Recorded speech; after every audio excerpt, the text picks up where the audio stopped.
Hi, I'm Dominic Picardo here for Spreadbet magazine. It's Saturday the 28th of July, and today I'm going to be taking a look at the Italian stock market, specifically the FTSE MIB index, which this week hit a new low since 2009, basically on the back of fears that Italy's highly indebted government may require a bailout.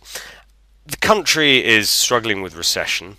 The Italian economy, indeed, has been stagnating for years on end, even when the rest of Western Europe was booming in the middle of the last decade. So the stock market is now at similar levels to where it was back in the dark days of early 2009, but also if we go back even further, the market really hasn't gone anywhere in the last 20 years or so. The market is back at is close to where it was in 1993, and that's before taking into account inflation. So long-term investors here, as well as short-term bulls of the market, have been really hammered. But is all this really justified? Is Italy really the disaster case that its beaten up share price or the state of this index implies? There is a case that there is a lot more going for Italy than meets the eye. Households have a great deal of savings. So while the government's highly indebted, here is a cash-rich household sector. The country never experienced the same sort of ruinous property bubble that we saw in places like Ireland and Spain, and which are now causing so many difficulties in those countries, particularly for the banking sectors. And another thing that specific to the stock market is that as a result of this multi-year bear market, Italian stocks are very cheap right now. They offer a dividend yield of more than 5%, the second highest level since the 1970s. At the same time, if we take a charting perspective, a technical analysis perspective, the monthly relative strength index is at a very oversold levels. Only 3 times in the last few decades has the monthly RSI been lower than it is today, and guess what? On each of those occasions the market went on to double thereafter.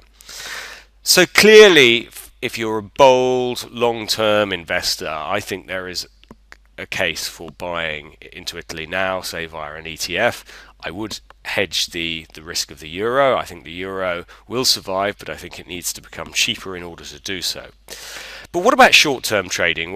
Because this is a market that we can do spread bet CFDs on.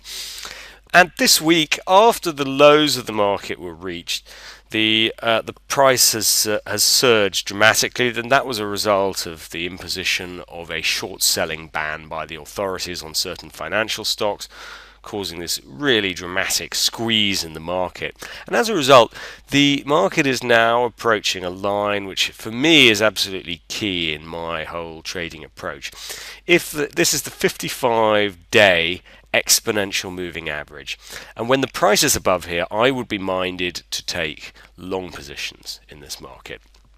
And my preferred trading strategy would be that once we're above this line, I would then start using this pink line, which is the 13-day exponential moving average, the shorter term moving average, and I would buy when the market sort of pulls back to that level, like you can see it doing here, and then catch the next stage of the rally.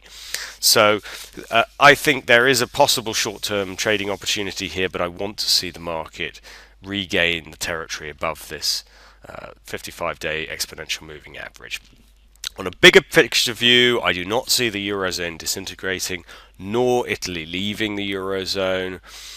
But I think in order to ensure that, the Eurozone is going to have to go down the road of money creation, money printing, such as we've had elsewhere in the United States and in the UK, and that is what is going to ultimately save this project. In the meantime, I do caution that I think it could be a very bumpy ride indeed.